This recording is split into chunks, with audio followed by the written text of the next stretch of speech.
Hello and welcome to a new episode of Brand Pitch. Today I'm joined by Niels from B-Like. It's a new app which helps people improve their technical skills by comparing it side by side with elite level athletes. So tell me about what B-Like is. Yeah.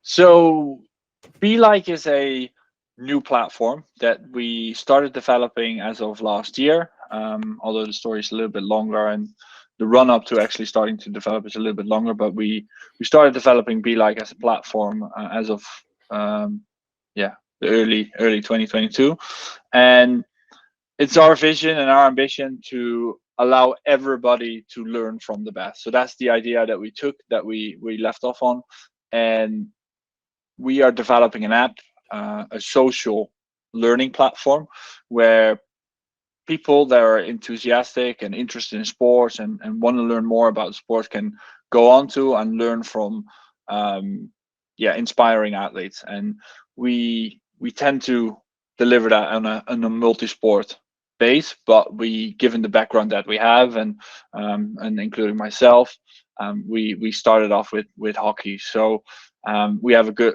relationships with the Dutch Hockey Federation. We've got a couple of Dutch internationals there. We also have some overseas players that we work with, and we started off basically working with them, getting inspiring content around the basics of hockey, but also about their lifestyles onto the platform. And people can now go on create an account, and follow other athletes. And the whole platform is all around getting better, and getting your inspiration. Yeah, that's really interesting. So you talk about having good links with the Dutch team. How are they getting involved with progressing it?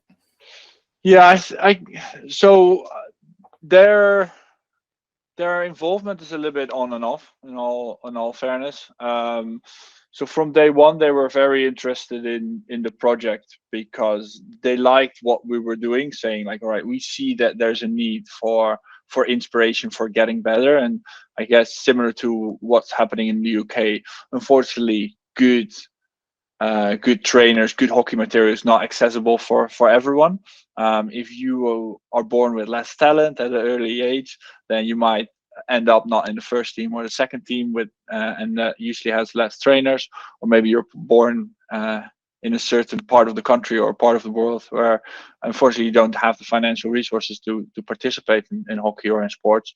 And that's where we want to tap into with and just making that available and accessible. It's not as a replacement for trainers, because I think the value of hockey trainers shouldn't be underestimated in the life experience.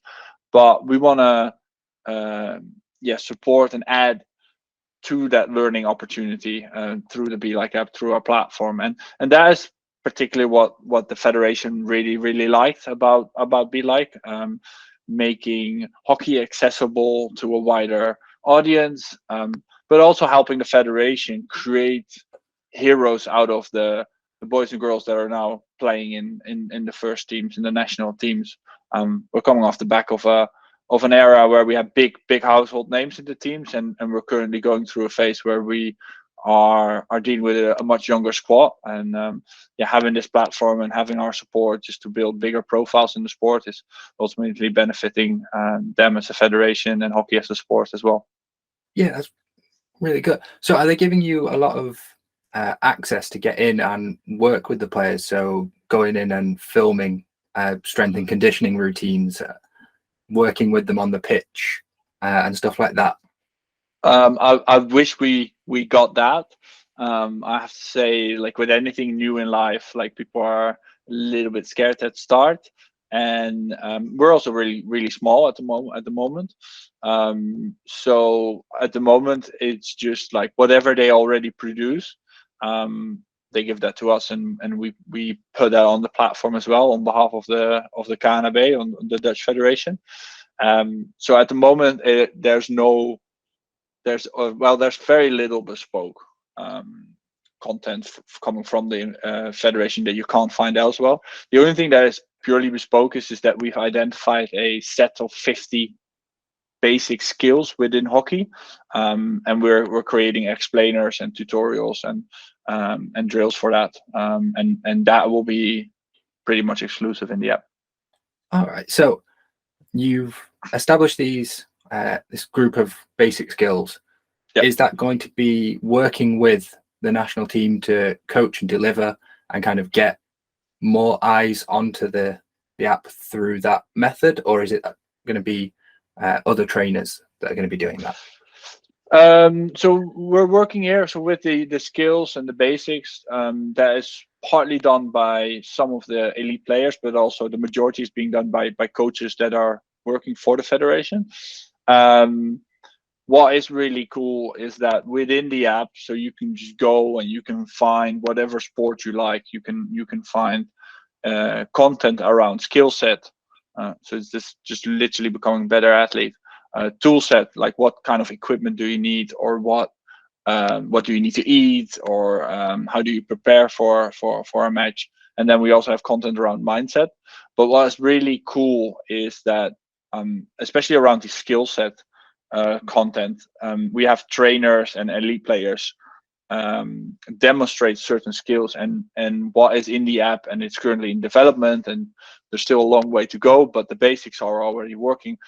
There's a mirroring feature in there, so the camera actually identifies, based on the professional athlete or the trainer, like what kind of movements they're making, and you can actually videotape yourself and then compare that to what the athletes are doing. So you can see what you're doing and what they're doing, but then the algorithm is also comparing the two videos and giving you a score, from 1 to 5 stars at the moment, so very basic, like I said, but it's basically giving you feedback on how well you're performing or executing against a particular trainer, coach, or elite athlete.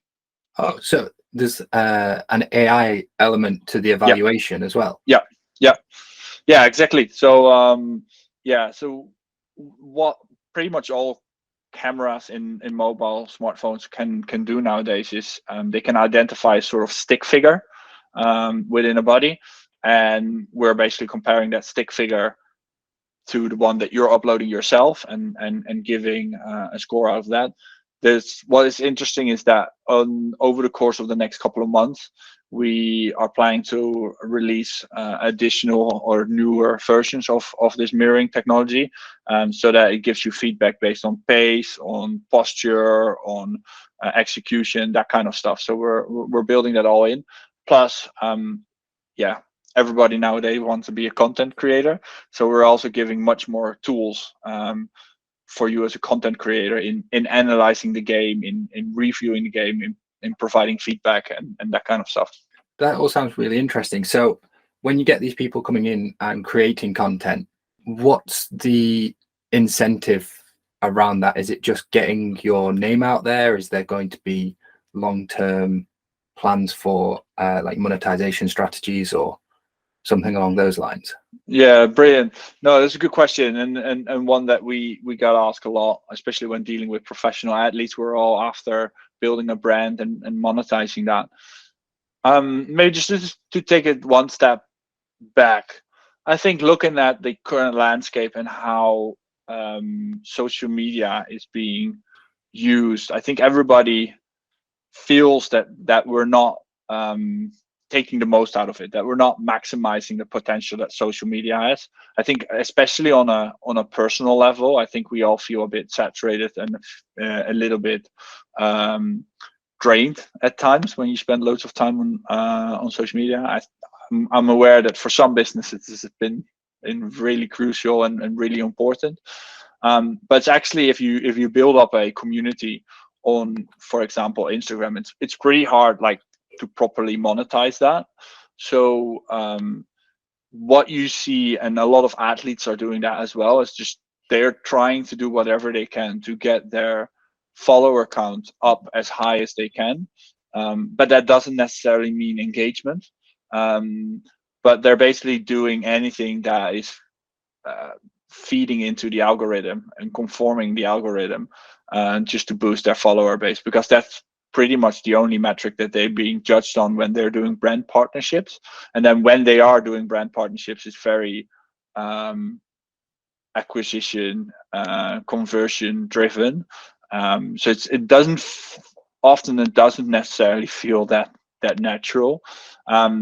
and we feel that we want to change that, and we're talking here about probably like a 2, maybe even 3 year roadmap. But this is my dream and my ambition.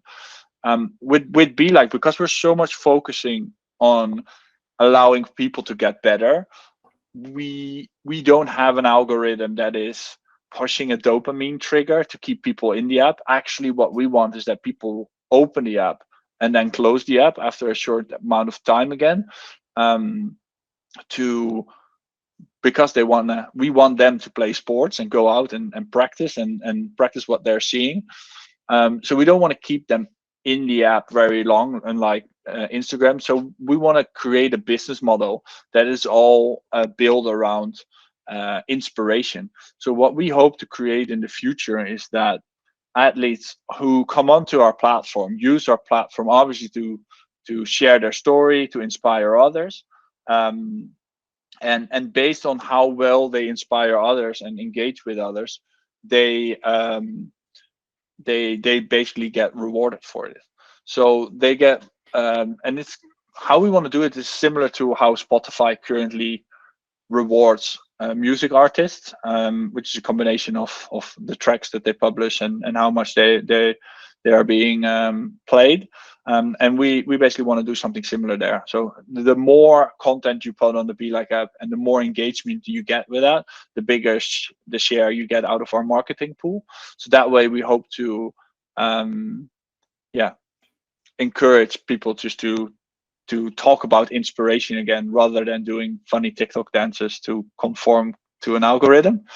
And the other thing that we're planning to implement is that what we're seeing currently on Instagram is that athletes are way bigger than any of the other brands on there or any of the clubs. So, for instance, just to make a reference to football, but like if you look at a guy like Lionel Messi or Cristiano Ronaldo, they're way bigger in terms of their follower base than any of the clubs that they played for combined.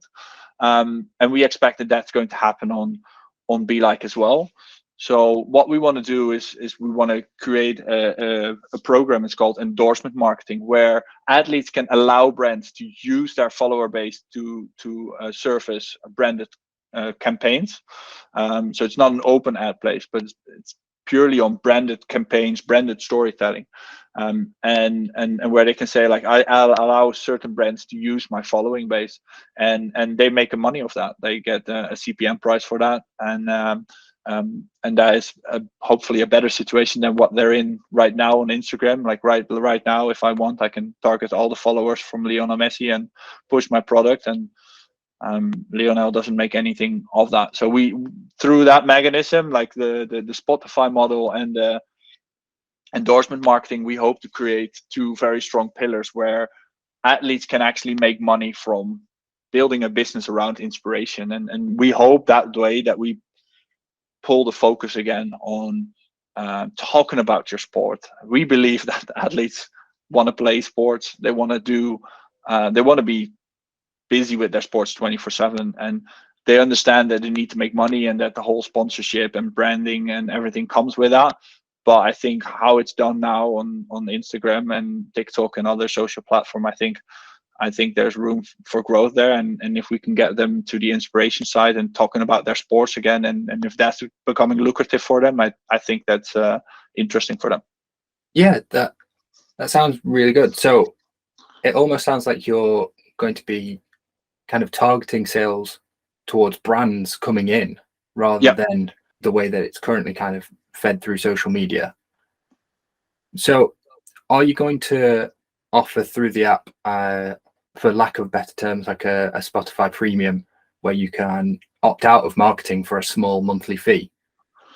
That's actually a good idea. I'm going to write that down. That's not on our roadmap. Maybe just to pivot it slightly, because you're actually asking like where are how is our business model working?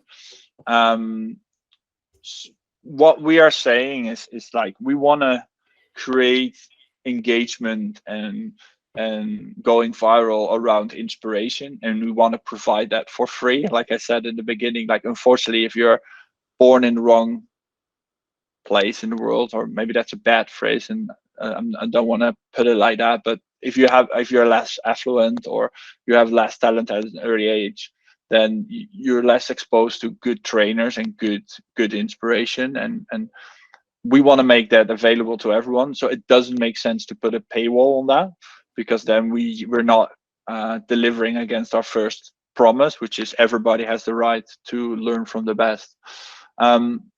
However, we are going to work with a premium feature, like where you can pay to get certain features within the app. So if you want to be an inspiring content creator yourself within the platform, that is a paid product that you can get. I think it's $2.99 at the moment that we're thinking about doing it. It's not fully live yet, but that's the direction that we're thinking. So $2.99 a month, and then you get additional features that a regular user doesn't get. The regular user does get all the content and access to everything, but if you want to upload your own videos and inspire others and create courses and do stuff that people can replicate, then yeah, you need to be a pro license, as we call it.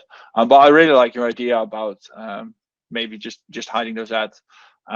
What we don't want to have an ad open place. So what we are working with is a partnership structure where we are working with a selected few brands and do branded storytelling with them. And that's the content that we're putting in the app and exposing everybody to. And then the last thing that we want to create is an open marketplace where whether you're a brand or an individual athlete, you can just create your own web shop within the app and sell trainers or sell clinics or books or whatever you want, but you can basically sell anything you like, which is interesting for athletes as well.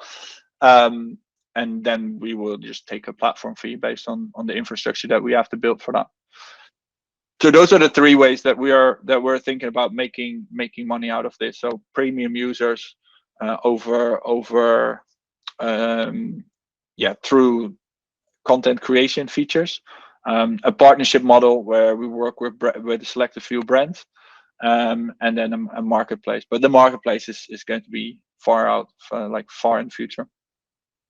Okay, that all sounds really cool. So when you get people coming in and creating this content, how are you going to publish it within the app? How are you going to prioritize what people see? Yeah, right now it works pretty much similar to any social media platform. So everybody who comes in has their own account. We have 4 different types of users, so to speak. So we have our players, as we call it. That's entry level user, and then we have our pros. Then we have our heroes. Those are selected by us, elite athletes.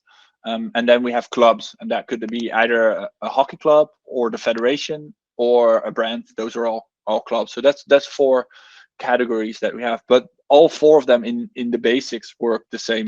So you can just select your content, upload it, similar to TikTok, Instagram, any of those social platforms, and based on who's following you, people will see it. The only difference that we have is that you're also linked as a coach or not a coach to a sport. So if you're a hockey coach, for instance, and I follow hockey, then I occasionally get exposed to you. And we have basically a stream in there, an inspiration stream that consists of 3 layers, but and it has a little bit like just inspirational content, and then explainers, and we have a separate tab for things that you could do. So actually where you can use the mirror technology to replicate, and that's just all being randomized and served out, and pretty similar to how other social media platforms work currently. It's like based on your interest, where the system is making a recommendation on what content we should serve and mix on that. But given that we've just started last year with building the app and we went live in Q4 of last year, like it's still there's a lot lot of content in the app already, but if you really try and do your best, you can hit the boundaries of what you can see and what you can get, and but it will always give you content. So if it will serve new content to you first, but then if you've seen all the new content, then it will say, here's some other content, and start recommending more, or maybe different sports based on your interest. Once you have people in the app, you're Yeah. saying you don't want to keep them in the app long term. You want them to go out and try and play Yeah. sports, do the exercises, use the mirroring stuff. Yeah. So What, obviously we want to build long-lasting relationships, right? We want to turn people into recurring users. That's definitely one of our ambitions. But unlike the current social media platforms, like, we don't want to keep people in for hours and hours and hours. Like, success for us is much more at, like, can we people get in the app, are we able to inspire them, and get them from inspiration to activation? So can we actually get them to maybe replicate some of the moves from Frederick Matla, or we've got Terence Peters, like can we get people to copy what they're doing? And then the next step, and that's the last step over time, is like, well, if they're doing that, and if they're working on a certain skill, can we see and show that people are progressing and developing and getting better? That's where we define success from a user engagement point of view. okay, so you get people into the app, they take this inspiration away, and you want them to come back. Are you going to not limit, but are you going to feed them shorter content to keep that low in-app time, or are you going to allow for longer content? Yeah, so both, basically. Obviously, we're living in a world currently where content availability is becoming overwhelmingly amount. Attention spans are getting shorter. So yeah, first intro probably is very, very short, and so we're serving them a lot of short form content.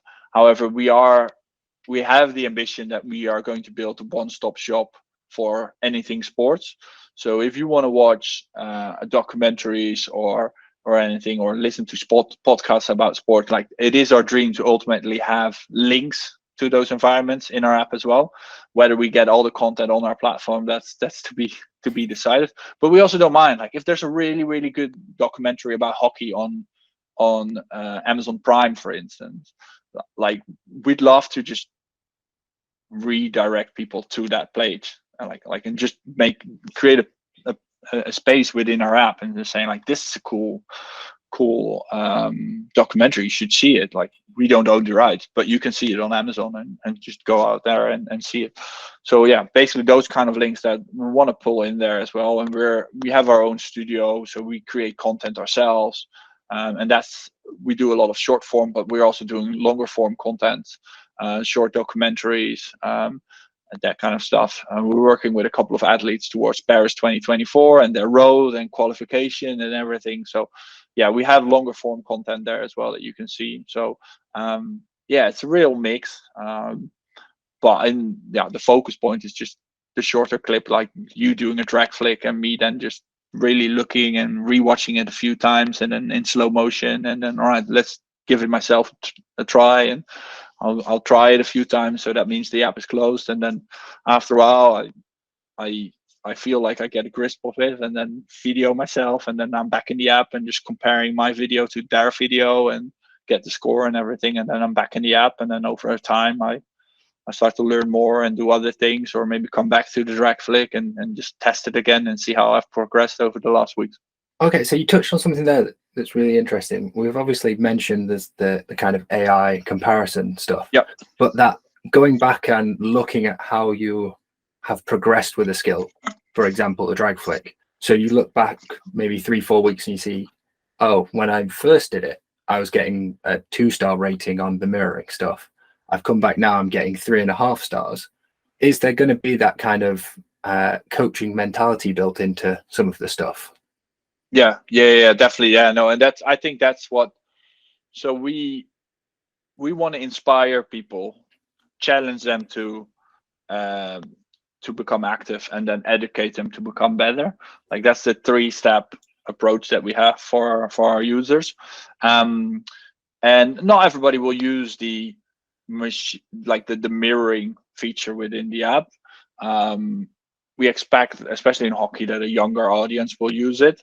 But what we create over time, if you start to use that mirroring technology, a lot of times is that we call it the time machine, but you create sort of flow, like a short library of yourself of doing a certain skill. So just like you said, like you might start off as a 2-star, and then you progress over time, but you can watch it.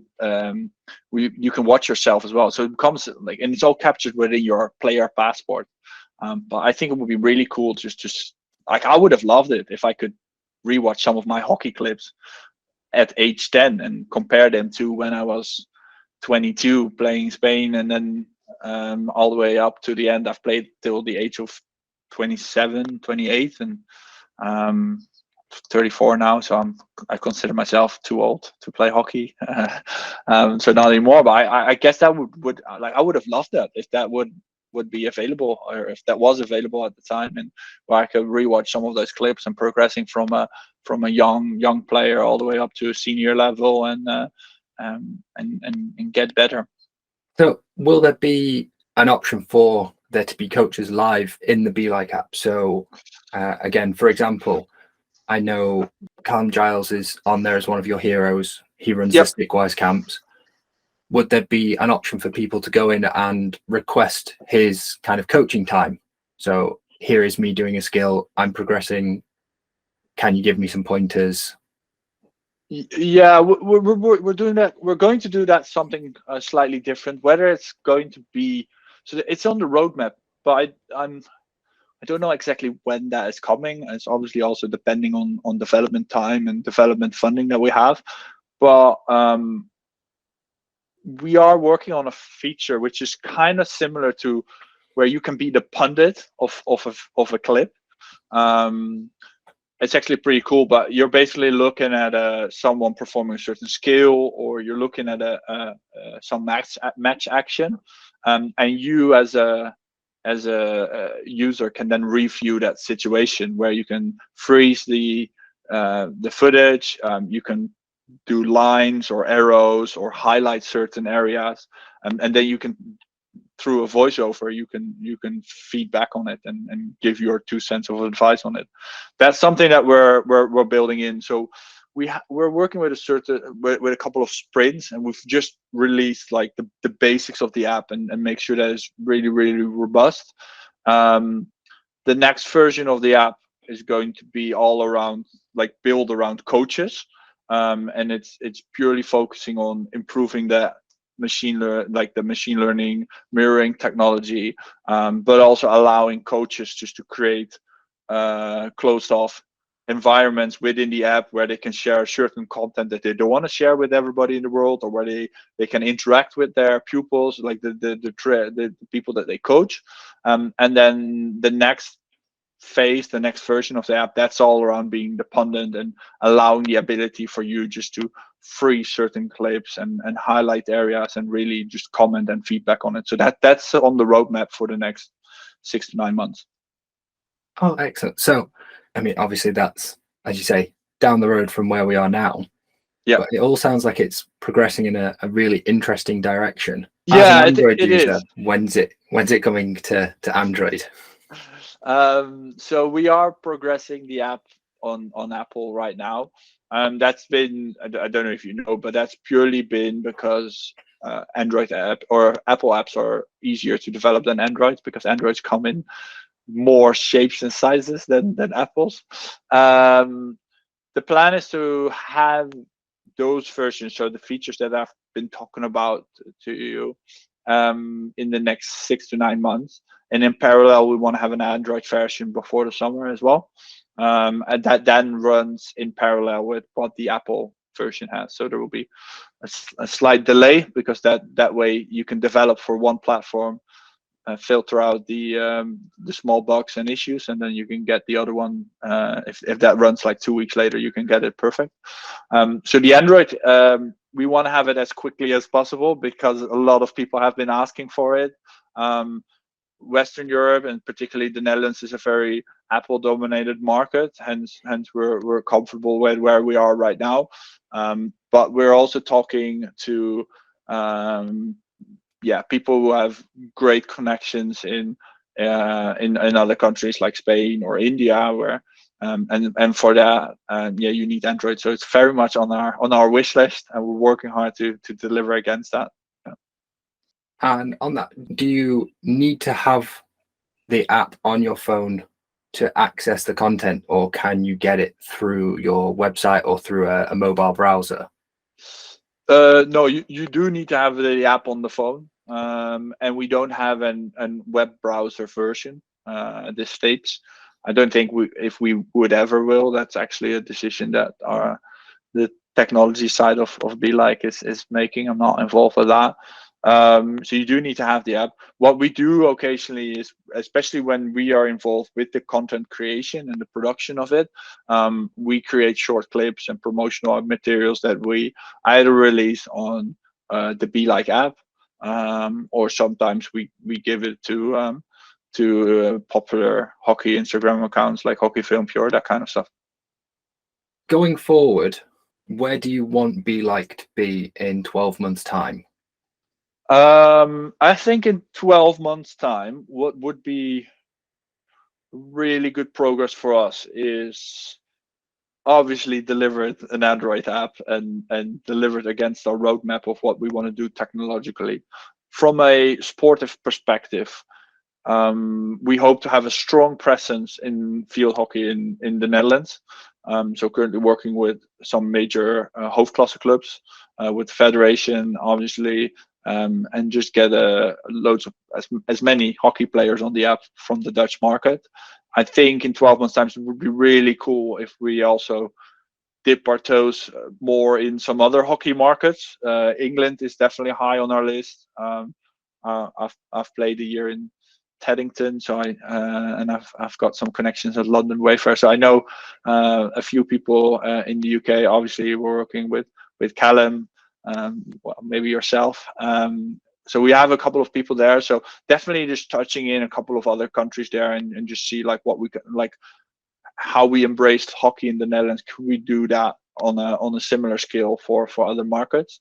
And then also just delivering against our multisport promise. So we believe that at every stage of your life there's a suitable sports. So I used to be a hockey player and a hockey coach myself, until I started to become working as a consultant, and then dropped out of hockey, started running anymore a little bit more. Now currently playing a lot of padel. I also like going out surfing, kite surfing, that kind of stuff. So I truly believe that at any stage of life there's a sport that is suitable for you, and in order to deliver against that promise, like we're looking into some other sports as well. So we're currently working with, because it's the winter season, a lot of winter sports. Padel is a big one. It's an up and coming sport in the Netherlands. Fitness is one, and I think for us will be cool just to tap into some urban sports like skateboarding or stuff like that. That would be cool. And I think at some points it's going to be inevitable that we are going to pivot to football as well, and get that on the app, because that's just the biggest market in the world that you can find. But for now, for the next 3 months, it's full focus on getting hockey unlocked in the Dutch market.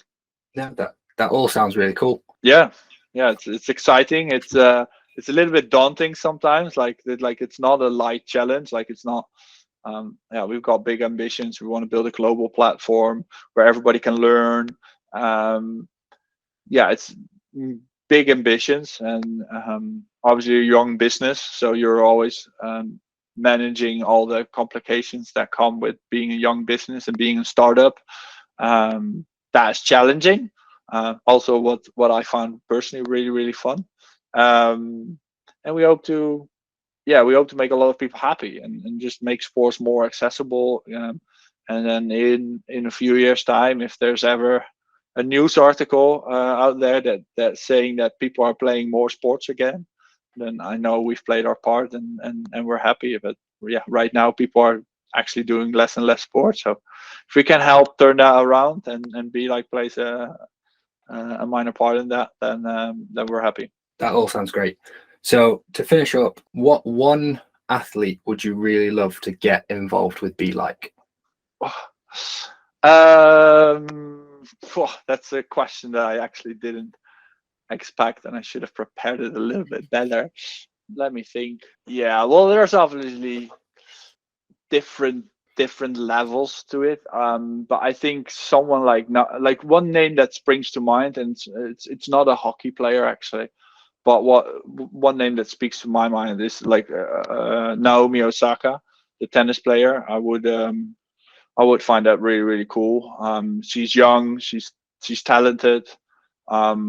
What I find really strong about her is that she's openly talking about her mental struggles sometimes of being a young individual with loads of demands. And I think that's an area where currently there's within social platform people don't really talk about that on the mental side of the game.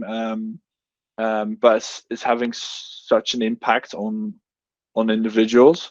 And I think it's really really cool how she's open and speaks out about that. And um, that would be definitely an athlete where I think like, all right, that's like that type of athlete that is open and comfortable and talking about that. I think that could be super super valuable for especially for everybody, just to say like, look, it's okay if you have a less day, or it's okay if you put yourself high ambitions and have got higher objectives to achieve. It's okay just to be stressed out and struggle with that. Apart from that, she's a terrific tennis player, of course, and she can also tell a lot of people how to become better at tennis. But yeah, I would say Naomi Osaka it would be a really really cool athlete. But yeah, for her to come and join B-Like, I think we're a few years away. No, that's fantastic. So thank you very much for your time. Yeah, thank you very much. I'd once again like to thank Niels for his time. You can find more from B-Like by going to B-Like.App on social media and on the web. If you have enjoyed listening to the podcast today, please help support the channel by liking and subscribing. Leave a comment below on who you'd like to see appear on Brand Pitch next.